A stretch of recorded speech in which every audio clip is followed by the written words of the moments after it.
Hi, it's Medical Injector Joanna. I know you probably already know a lot about the skin. There are hundreds of publications, studies, webinars, and trainings, all talking about the hydrolipid barrier, ceramides, fibroblasts, and collagen. But if you've been working with skin for years, you've probably felt that in this flood of knowledge, one thing is missing: structure and practical sense. This training won't be another repetition of old patterns. It's about understanding the skin anew, from the perspective of a practitioner who wants to know not just what works, but why and how it works.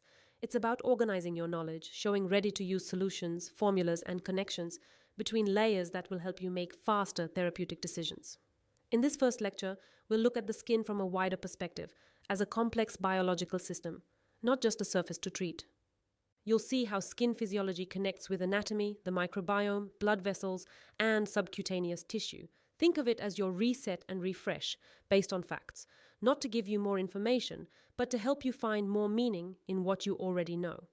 I've also prepared a diagnostic card for you, a practical tool to use with your patients when working with the skin. Feel free to open it now. Let's begin the first episode.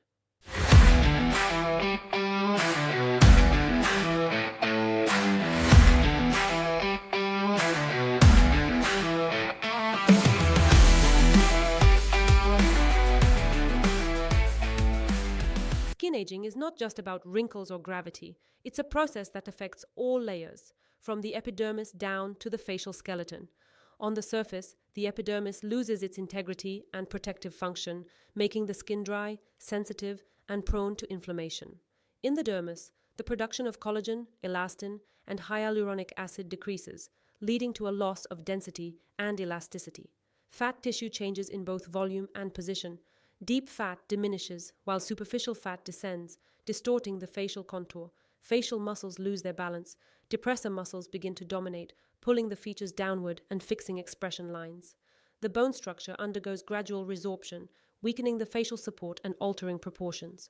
On top of that come external and hormonal factors: UV radiation, oxidative stress, smoking, lack of sleep, and declining estrogen levels. These accelerate collagen degradation and disrupt the skin's natural regeneration process.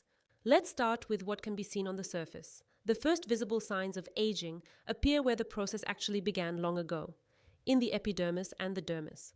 With age, the renewal of keratinosporocytes, the cells responsible for regenerating the skin barrier, slows down.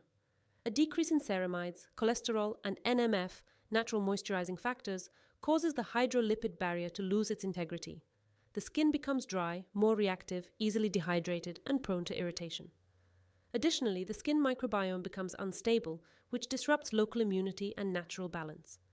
These are not just cosmetic changes. They mark the beginning of a chain of reactions that affect the entire skin structure.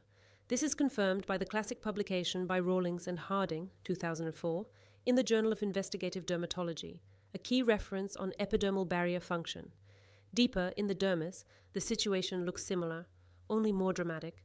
Fibroblasts, the cells that build the skin's framework, produce less collagen type 1 and 3 and more degraded forms of it. The activity of matrix metalloproteinases, MMPs, increases, enzymes that literally digest collagen and elastin. On top of that comes protein glycation, a process in which sugars permanently stiffen the fibers, causing the skin to lose elasticity and resilience.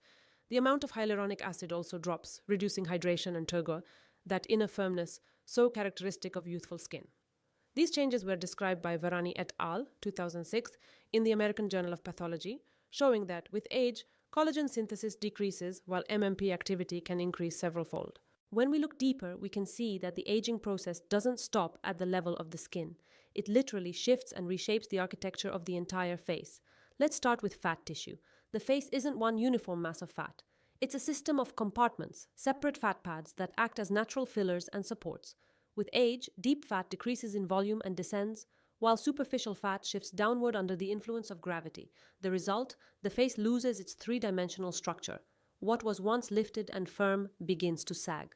This leads to the appearance of jowls, nasolabial folds, and volume loss in the cheeks. This concept was described by Rohrisch and Pessa in their classic 2007 publication in Plastic and Reconstructive Surgery, showing that aging is primarily a loss and displacement of volume, not merely skin laxity.